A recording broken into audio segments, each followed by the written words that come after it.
What's up, guys? Welcome back to another episode of Pelk Talk. Today I talked to the #1 recruit out of high school in the 2019 class and current UVA starting attackman Connor Shellenberger. I've known Shelly for a while now, growing up, always competing with him in travel ball. Madlax was FCA. I felt like every time we were in the semifinals, it was us two going against each other. Great conversation. Don't forget to listen on Apple and Spotify now. Enjoy. What's up, guys? Mitchell Pehlke back with another episode of Pelk Talk. Today I'm joined by #1 ranked overall commit out of high school and now UVA's starting attackman Connor Shellenberger. What's up, Shelly? How you doing, brother? What's up, Mitch? Pumped to be on, man. It's been awesome following your stuff the past couple of years and, kind of watching you blow up. Thank you, man. I appreciate that. So first career start this past weekend against Towson. We talked about it off air, but last time you played live was senior year of high school. How was that process, putting on the jersey for the first time and getting out there? It was definitely exciting, but, like I told you before, it was definitely nerve-wracking. Towson's a great team, and like you said, it feels like I haven't played lacrosse in 2 years. So, it was definitely nerve-wracking. Obviously, growing up in Charlottesville, going to Clockner, games growing up, how weird was it to really put on that jersey and look down and see Virginia across your chest? It was actually crazy. Like stepping on the field and right before the face-off, you kind of looked around, and obviously it's not full capacity with COVID, but you see all the fans, and you're kind of like, okay, we're in this, and there's no leaving now. So it was definitely nerve-wracking, but it really was a dream come true. It was weird being on inside the gates this time instead of sitting outside and kind of dreaming of it. There you go. So let's start from the beginning. How did you really get into the sport? So my uncle played at Randolph-Macon. He played football and lacrosse, and my mom would always, when I was 2, 3, she would just take me to watch the games, and I always had a stick in my hand. And growing up, I began playing lacrosse probably when I was 3 or 4, right after those games. But I'd always kind of gravitated towards football, to be honest. My dad was more of a football and golf guy, so I always enjoyed those more. But then as I got older, I realized lacrosse is probably the more realistic option going forward. And, my parents, they made the sacrifice to drive me up to Madlax when I was in 5th grade to pursue lacrosse to the full extent. And, I think it was really the best decision I could ever make. Okay. And like we said before, were you born in Charlottesville or did you just grow up there? Yeah, I was born in Charlottesville. Okay, so you truly grew up going to football, basketball, and lacrosse games, right? Yeah, really since I was 4 with my grandparents, and then started going to lacrosse games when I was probably 5 or 6. Wow, did any of your parents go to UVA or no? No, both my parents went to Marshall. Okay. Yeah. So like you talked about Madlax, how long away was that from your house?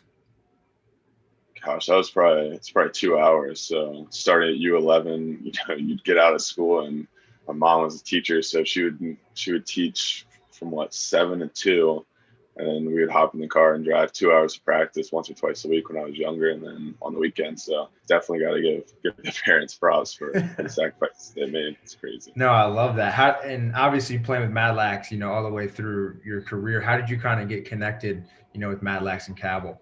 I think it was really my dad.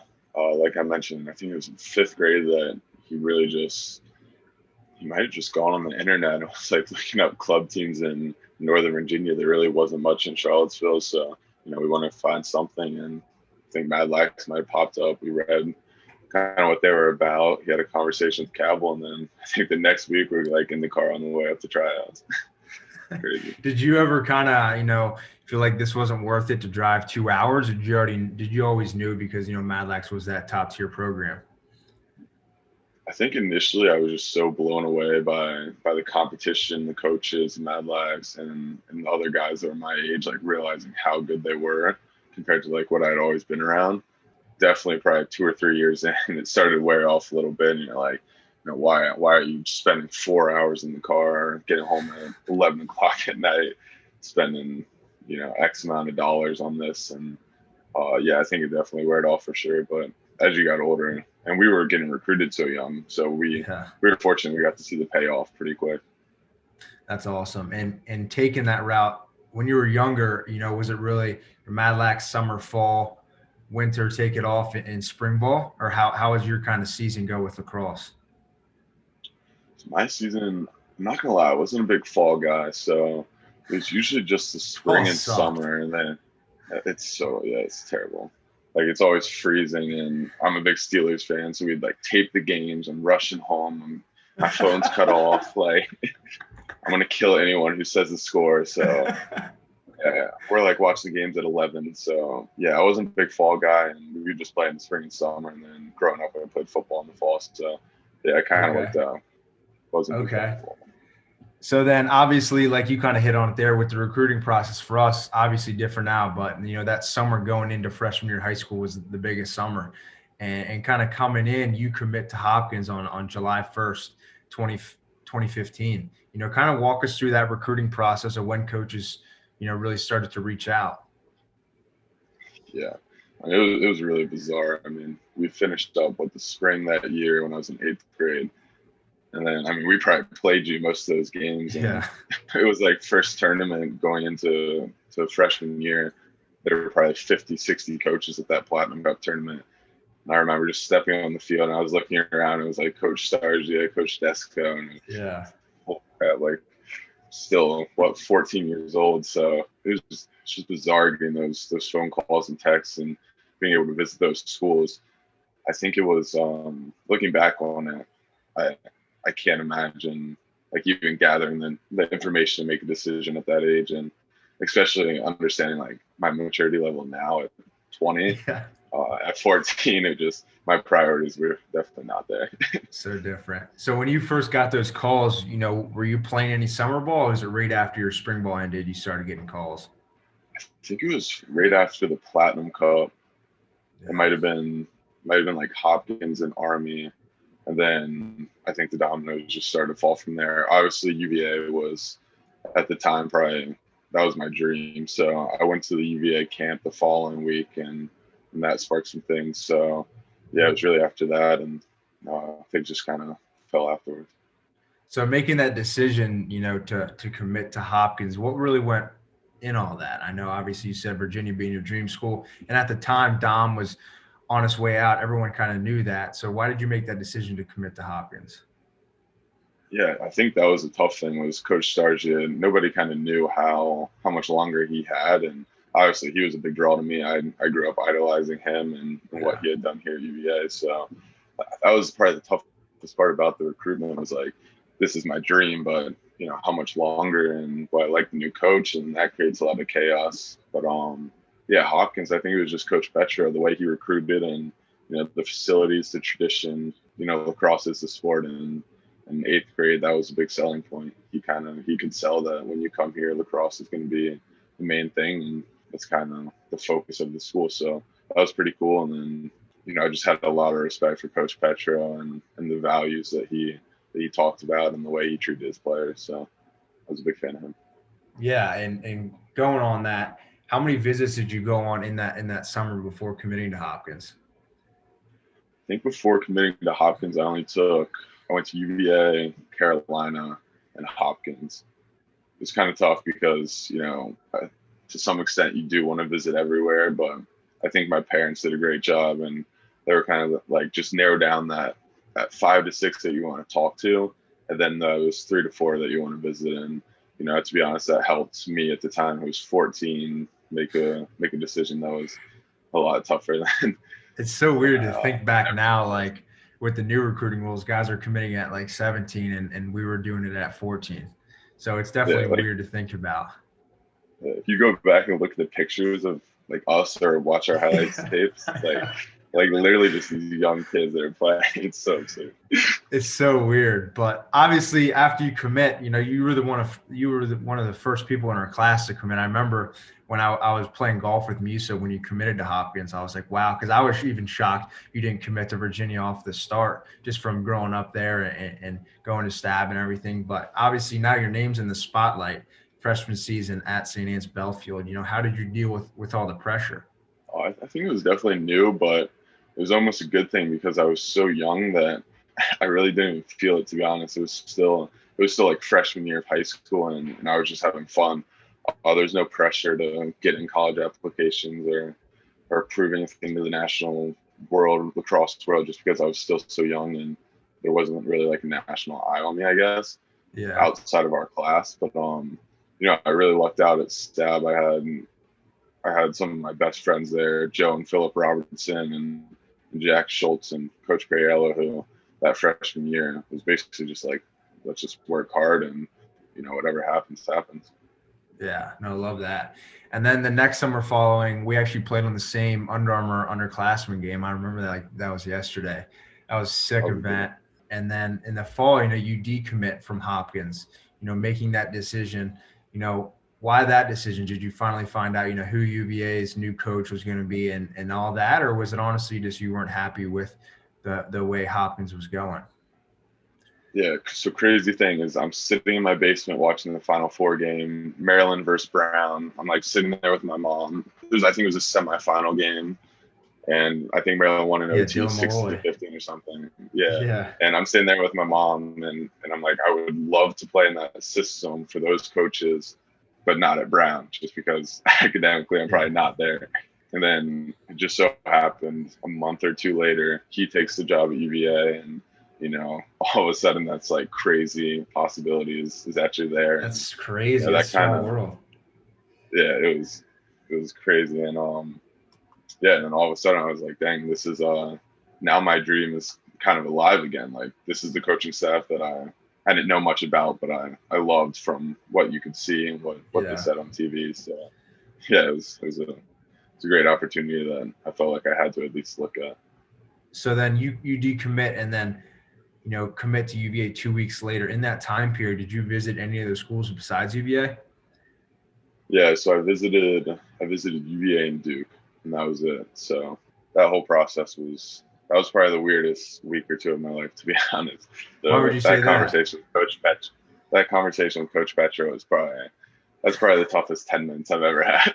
Yeah, for sure. I mean, especially were you 15, 16, still a young buck, like having that conversation where you got to tell a coach that you don't want to go to their school. I mean, I think that'd be hard for anyone, but the fact that you're a young kid is definitely hard. And in making that decision to UVA, what kind of tracked you towards UVA and not so much towards Duke? To be honest, it was probably just, going back to the coaches.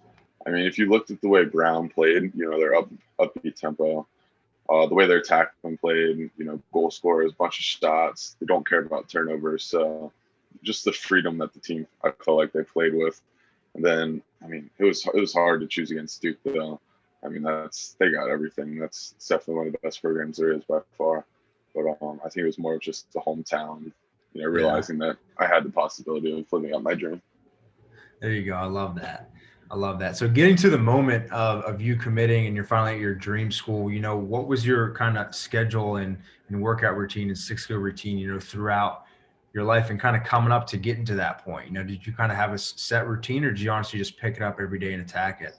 Probably a big routine guy, to be honest. So once I got into high school, on the weekends, it was a lot of, just going out with my dad. He's one of the guys that helped me get into this game, and he doesn't know much about lacrosse, but he knew a lot about my fundamentals particularly. And, he would just sit there and throw me balls for hours, and I'd shoot him, and any little thing he saw, he could comment on. And then, like I said, Joe and Philip Robertson, they helped me get into the weightlifting and the running. So we do that before or after in high school. So I would attribute those guys, and then obviously my dad, to kind of create a routine that I could follow in high school.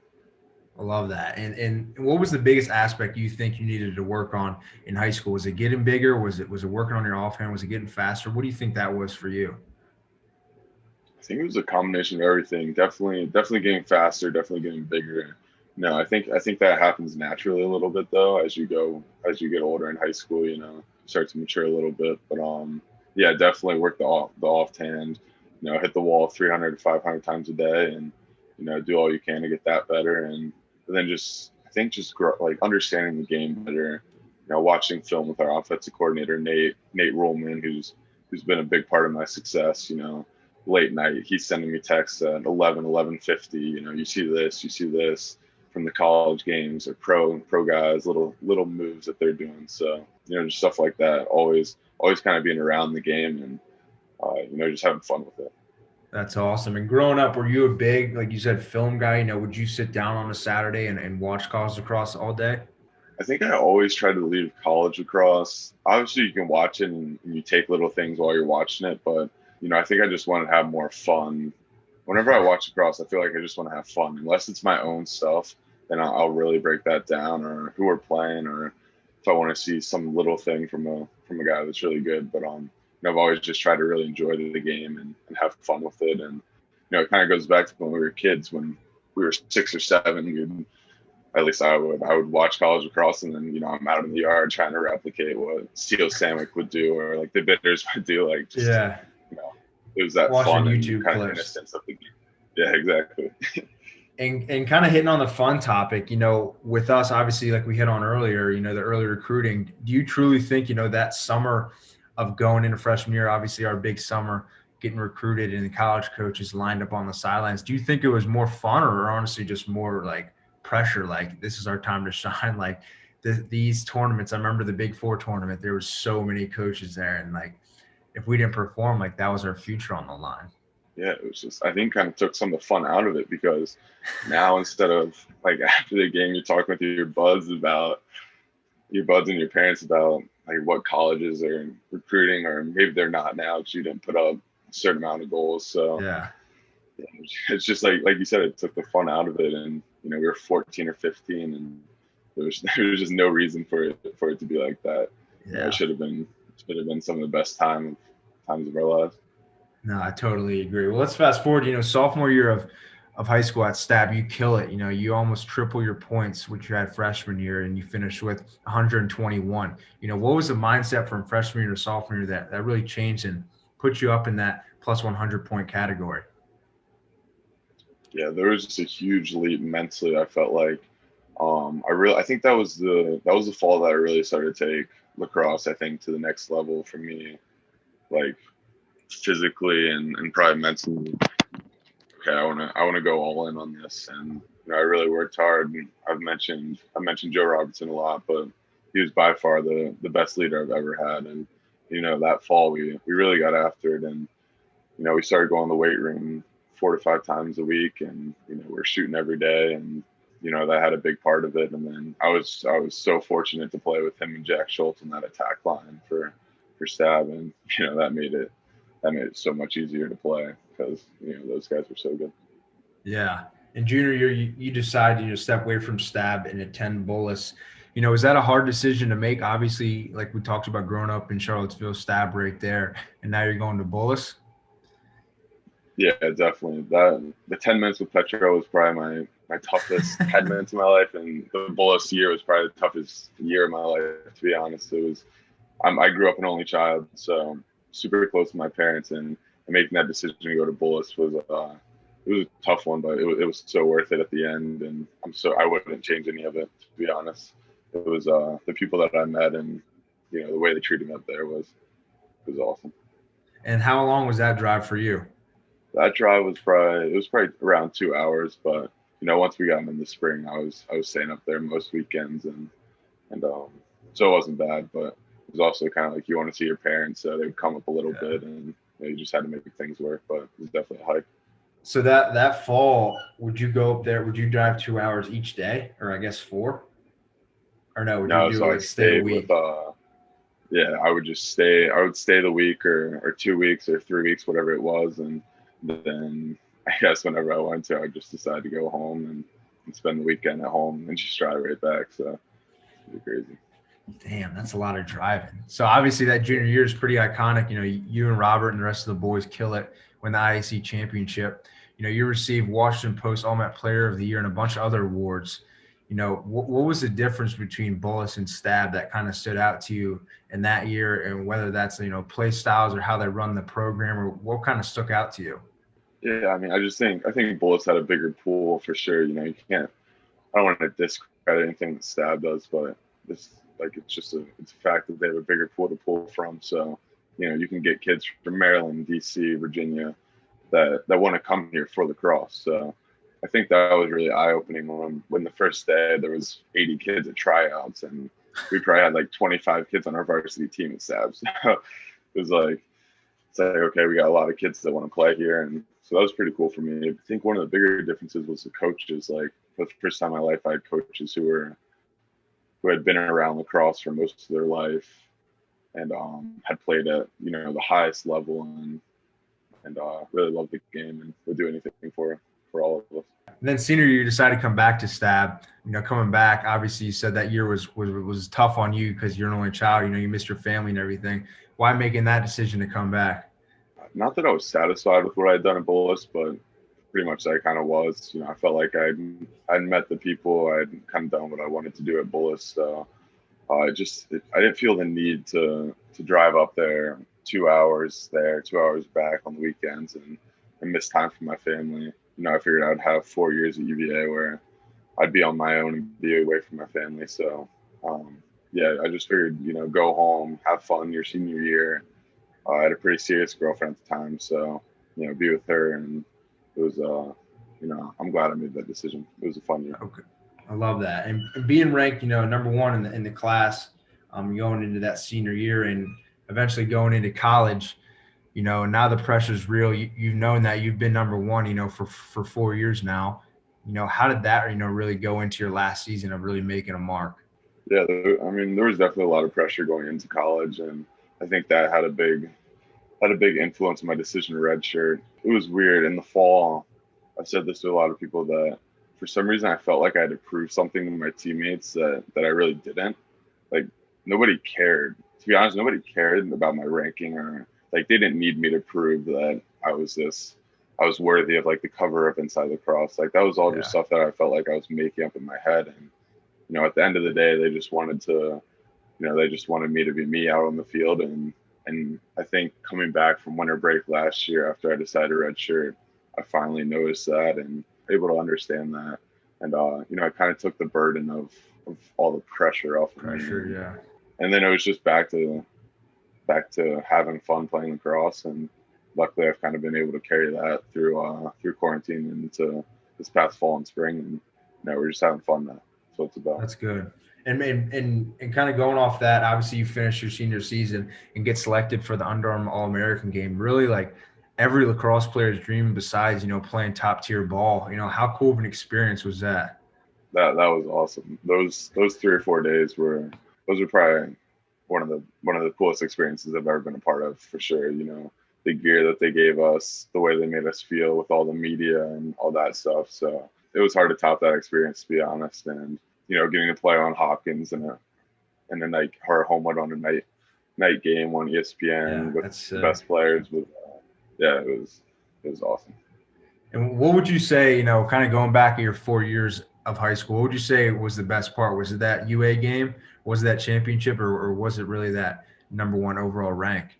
It's going to sound cheesy, but I'm sure you can relate to this. Like, when you look back on high school, I don't even think about the championships or really any of that.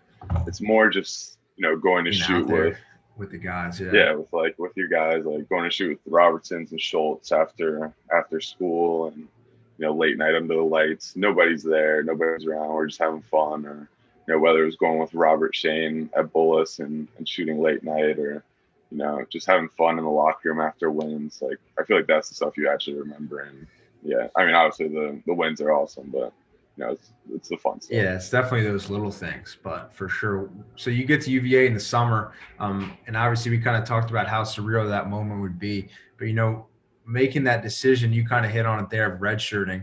Was that a hard decision, or was that a decision, Lars came to you with, or did you come to him with, or how did that kind of all go down? It was definitely a hard decision. I think he brought it up to me, and I was almost relieved that he did because it kind of had been on the back of my mind, to be honest. So it was almost like we were seeing eye to eye. But just going into this season, I felt like I could have a role. To be honest, they just didn't need me. And it wasn't like an ego thing. Like, I fully accepted it. And, we had Doc Aiken, Matt Moore, we had Krause, we had all these guys coming back. Cormier had an awesome fall. So, they didn't need me. And it kind of afforded me the time to kind of get my legs back and have a good spring. Position. No pressure. And kind of, taking that leap of faith, but then everyone ultimately, basically redshirted at the same time. Did that kind of like stab you in the back, or did you kind of like regret that decision? I mean, obviously you can look back now and say, yeah, but in the moment you probably didn't think about all that. yeah, looking back, it's like you could have had a free 6 or 7 games, Yeah. which obviously would have been nice. But yeah, I mean, it's hard to look back and say anything like that. But yeah, it would have been nice to get some experience. But I wouldn't change how it played out, to be honest. Obviously, with COVID, everyone had a tough spring, so it's all good. Okay. And then we kind of hit on it in the beginning, but you getting your first career start this past weekend against Towson, putting on the jersey and playing at Clockner has been, a real dream for you. But to really, play and you score with that opening goal, after that you hit that goal, did the nerves kind of go away? Yeah, definitely. I was glad it played out like that, to be honest. I got 2 shots kind of in that first minute, and after you touch the ball and you get the ball out of your stick, everything kind of goes away, and you feel like you're back in high school or on the club field. So yeah, it was definitely nice to calm the nerves a little bit in that first minute and be able to show some emotion.